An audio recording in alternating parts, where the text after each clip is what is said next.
Computer Delivered IELTS, brought to you by Knowledge Island by Bilal.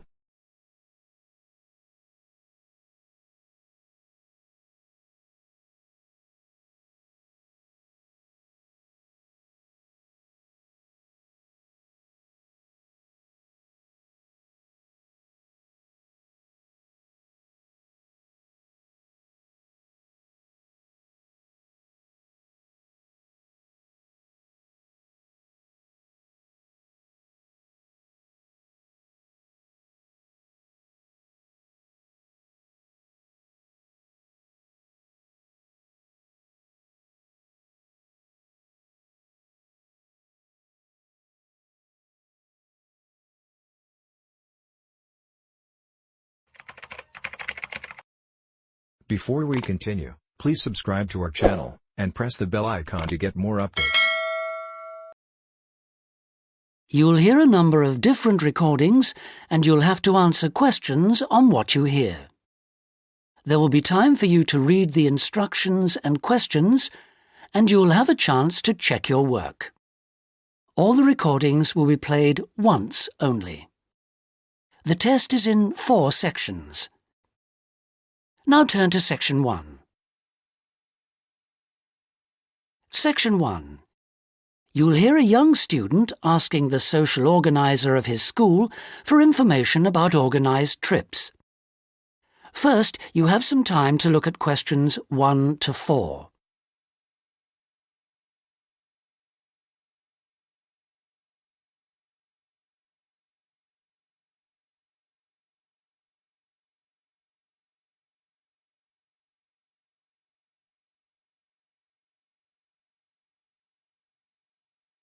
Now we shall begin. You should answer the questions as you listen because you will not hear the recording a second time. Listen carefully and answer questions 1 to 4. Good morning. Good morning. How can I help you? I understand that the school organizes trips to different... Yes, we run 5 every month. 3 during weekends and 2 Wednesday afternoon trips. What sort of places? Well, obviously it varies, but always places of historical interest, and also which offer a variety of shopping because our students always ask about that. And then we go for ones where we know there are guided tours because this gives a good focus for the visit. Do you travel far? Well, we're lucky here, obviously, because we're able to say that all our visits are less than 3 hours' drive. How much do they cost? Again, it varies. Between £5 and £15 a head, depending on distance.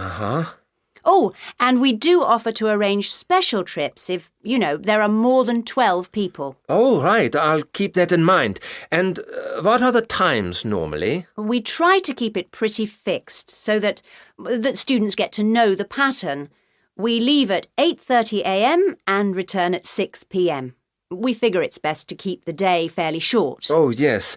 And how do we reserve a place? You sign your name on the notice board. Do you know where it is? I saw it this morning. And we do ask that you sign up 3 days in advance, so we know we've got enough people interested to run it, and we can cancel if necessary, with full refund, of course. That's fine, thanks. Before you hear the rest of the conversation, you have some time to look at questions 5 to 10.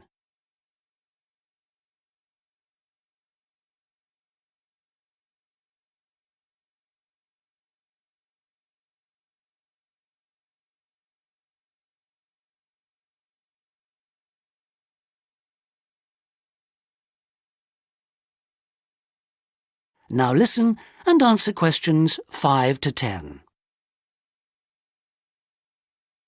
And what visits are planned for this term? Right, well, I'm afraid the schedule hasn't been printed out yet, but we have confirmed the dates and planned the optional extra visits, which you can also book in advance if you want to.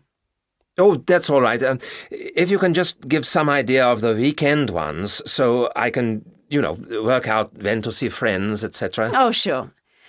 Well, the first one is St. Ives. That's on the 13th of February. and we'll have only 16 places available because we're going by minibus. And that's a day in town with the optional extra of visiting the Hepworth Museum. All right, yeah, that sounds good. Then there's a London trip on the 16th of February, and we'll be taking a medium-sized coach, so there'll be 45 places on that. And let's see, the optional extra is the Tower of London. Oh, I've already been there. After that, there's Bristol on the 3rd of March. Where? Bristol, Bristol. Okay. That's in a different minibus with 18 places available.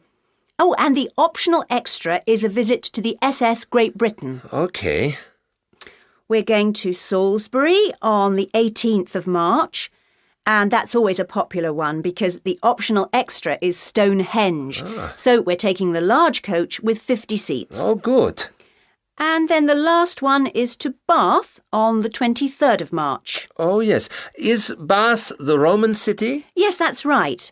And that's in the 16-seater minibus. And where's the optional visit? It's to the American Museum. Well worth a visit. Okay, well, that's great. Thanks for all that. My pleasure. Oh, by the way, if you want more information about any of the trips, have a look in the student newspaper. Okay. Or have a word with my assistant. Her name is Jane Yentob. That's Yentob. Right, I've got that. Thank you very much for all your help. You're very welcome. I hope you enjoy the trips. That is the end of section 1. You now have half a minute to check your answers.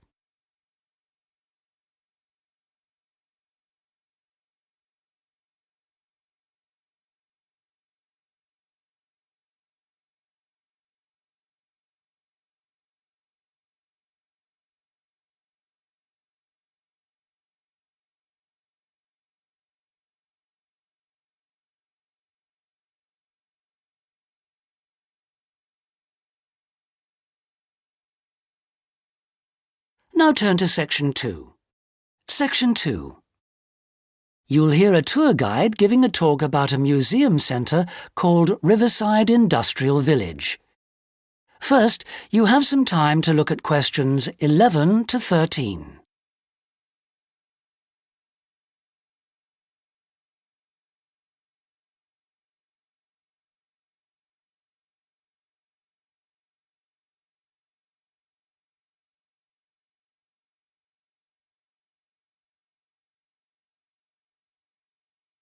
Now listen carefully and answer questions 11 to 13.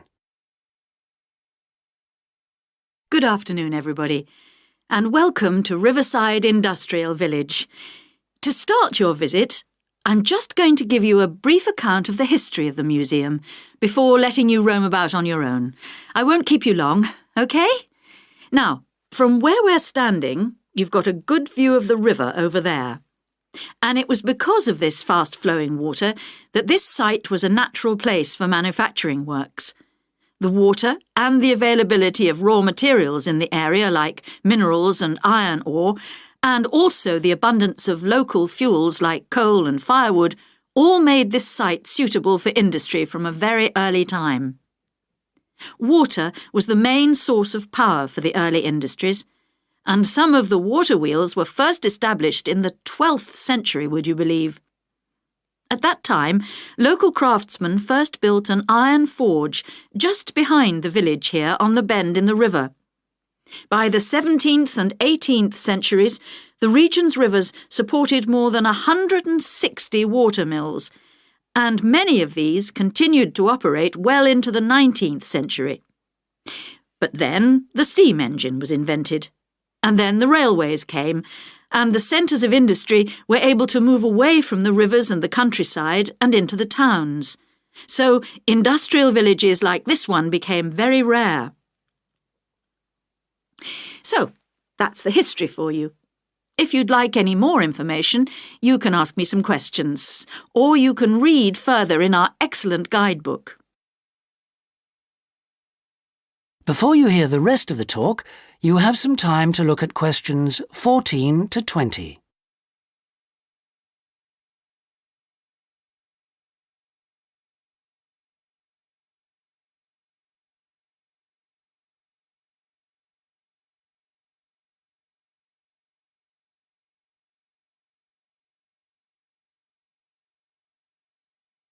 Now listen and answer questions 14 to 20.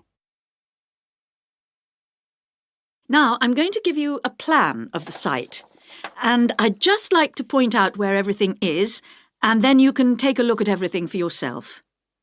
I've already pointed out the river, which is on the left, and of course, running along the bottom is Woodside Road.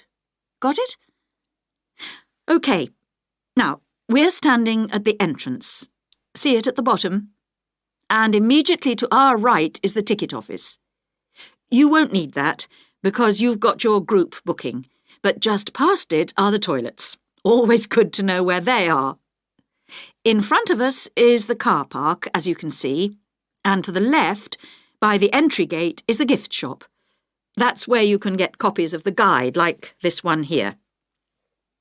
Now, beyond the car park, all the buildings are arranged in a half circle with a yard in the middle. The big stone building at the top is the main workshop. That's where the furnace is, and where all the metal was smelted and the tools were cast, as you'll be able to see. Now, in the top right-hand corner, that building with bigger windows is the showroom, where samples of all the tools that were made through the ages are on display. In the top left corner is the grinding shop, where the tools were sharpened and finished. And on one side of that, you can see the engine room, and on the other is the cafe, which isn't an antique, you'll be pleased to know, though they do serve very nice old-fashioned teas. The row of buildings you can see on the left are the cottages. These were built for the workers towards the end of the 18th century, and they're still furnished from that period, so you can get a good idea of ordinary people's living conditions.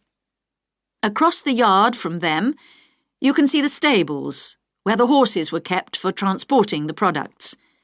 And the separate building in front of them is the works office, and that still has some of the old accounts on display. Right. If anyone wants a guided tour, then I'm starting at the engine room. If you'd like to come along this way, please, ladies and gentlemen. That is the end of Section 2. You now have half a minute to check your answers.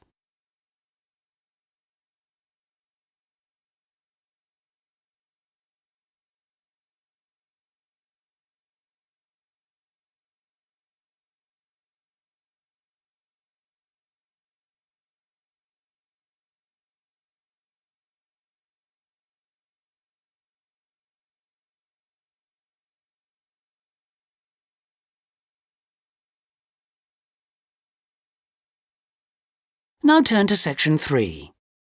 Section 3. You'll hear Melanie, a student, talking to one of her lecturers about her studies.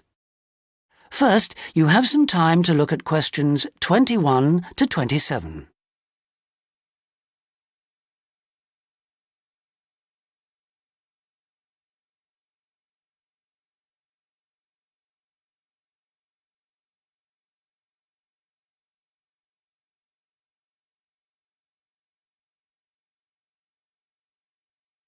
Now listen carefully and answer questions 21 to 27.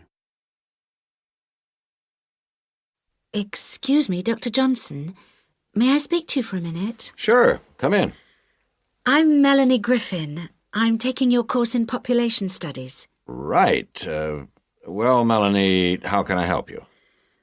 I'm having a bit of trouble with a second assignment. Mm-hmm. And it's due in 12 days. What sort of trouble are you having? Is the assignment question a problem? Well, that's part of the problem. I've been having trouble getting hold of the books. I've been to the library several times and all the books are out. Sounds like you should have started borrowing books a bit earlier. Well, I had a really big assignment due in for another course and I've been spending all my time on that, and I thought... You might get an extension of time to finish your assignment for me? If that's possible, but I don't know if... Well, yes, it is possible, but extensions are normally given only for medical or compassionate reasons. Otherwise, it's really a question of organizing your study, and we don't like giving extensions to students who simply didn't plan their work properly. What did you get for your first assignment? I got 87%. Yes, you did very well, indeed.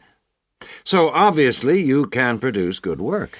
I don't think I'll need too much extra time, as long as I can get hold of some of the important references.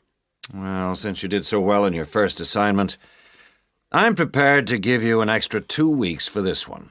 So that'll mean you'll need to submit it about a month from now. Oh, thank you. Now, what about the reading materials? Have you checked out the journal articles in the list? No, not yet. There were about 20 of them, and I wasn't sure which ones would be most useful or important. Well, they're all useful. But I don't expect anyone to read them all because a number of them deal with the same issues. Let me give you some suggestions. The article by Anderson and Hawker is really worth reading. Right, I'll read that one. You should also read the article by Jackson, but just look at the part on the research methodology, how they did it. Okay, Jackson. Got that. And if you have time, the one by Roberts says very relevant things, although it's not essential. So, okay, if it's useful, I'll try and read that one. Now, the one by Morris. I wouldn't bother with that at this stage if I were you. Okay, I won't bother with Morris. Oh, now, someone told me the article by Cooper is important. Well, yes, in a way. But just look at the last part, where he discusses the research results. And lastly, there's Forster. I can't think why I included that one. It's not bad, and could be of some help, but not that much. Before you hear the rest of the conversation, you have some time to look at questions 28 to 30.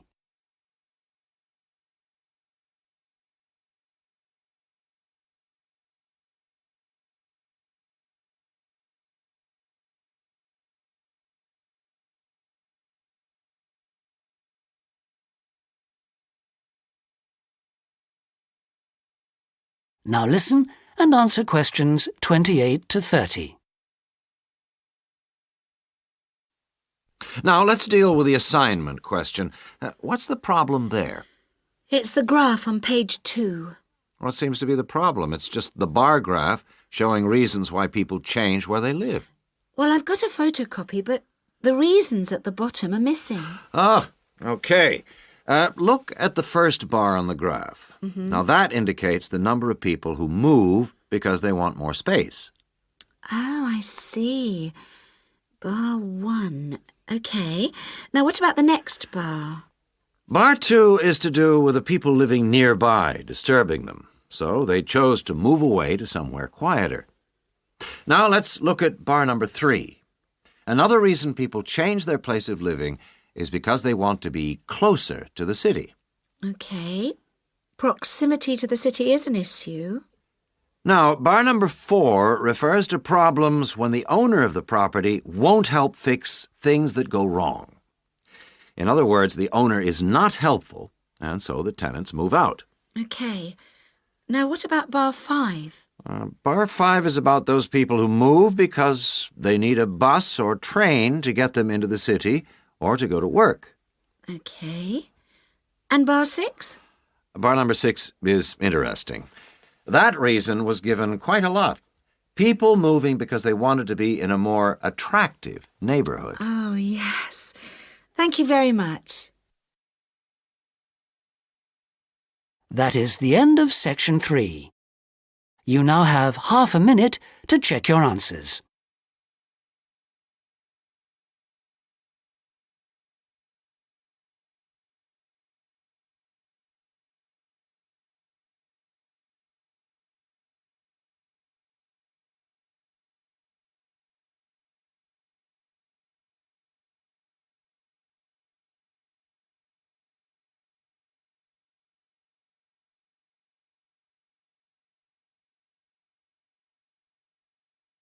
Now turn to section 4. Section 4. You'll hear a talk on the subject of the urban landscape. First, you have some time to look at questions 31 to 40.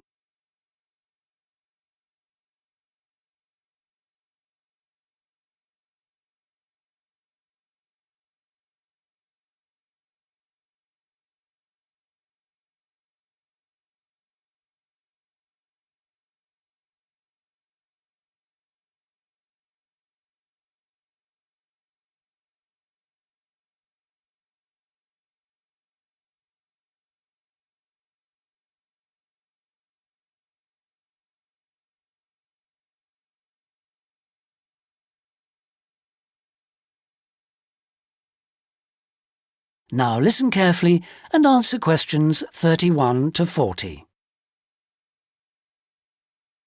Good day, ladies and gentlemen. I have been asked today to talk to you about the urban landscape. There are two major areas that I will focus on in my talk: how vegetation can have a significant effect on urban climate, and how we can better plan our cities using trees to provide a more comfortable environment for us to live in. Trees can have a significant impact on our cities. They can make a city as a whole a bit less windy, or a bit more windy if that's what you want. They can make it a bit cooler if it's a hot summer day in an Australian city, or they can make it a bit more humid if it's a dry inland city.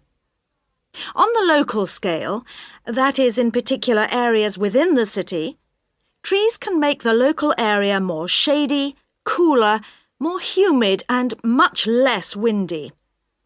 In fact, trees, and planting of various kinds, can be used to make city streets actually less dangerous in particular areas. How do trees do all that, you ask? Well, the main difference between a tree and a building is a tree has got an internal mechanism to keep the temperature regulated. It evaporates water through its leaves, and that means that the temperature of the leaves is never very far from our own body temperature. The temperature of a building surface on a hot sunny day can easily be 20 degrees more than our temperature. Trees, on the other hand, remain cooler than buildings because they sweat. This means that they can humidify the air and cool it, a property which can be exploited to improve the local climate.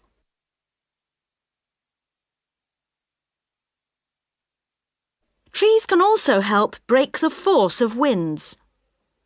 The reason that high buildings make it windier at ground level is that as the wind goes higher and higher, it goes faster and faster.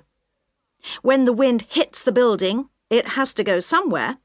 Some of it goes over the top, and some goes around the sides of the building, forcing those high-level winds down to ground level. That doesn't happen when you have trees. Trees filter the wind and considerably reduce it, preventing those very large, strong gusts that you so often find around tall buildings. Another problem in built-up areas is that traffic noise is intensified by tall buildings. By planting a belt of trees at the side of the road, you can make things a little quieter, but much of the vehicle noise still goes through the trees. Trees can also help reduce the amount of noise in the surroundings, although the effect is not as large as people like to think. Low-frequency noise in particular just goes through the trees as though they aren't there. Although trees can significantly improve the local climate, they do, however, take up a lot of space. There are root systems to consider, and branches blocking windows and so on. It may therefore be difficult to fit trees into the local landscape. There is not a great deal you can do if you have what we call a street canyon, a whole set of high-rises enclosed in a narrow street. Trees need water to grow. They also need some sunlight to grow, and you need room to put them.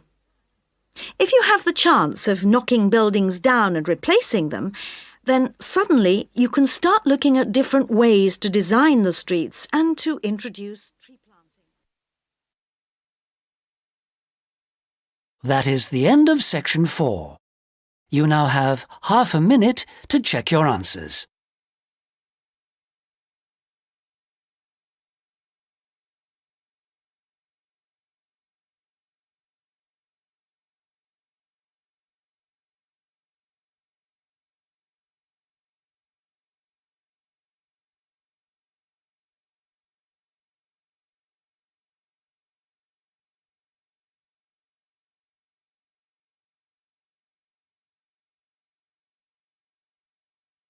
That is the end of the listening test. Don't forget to comment, like, and share our video.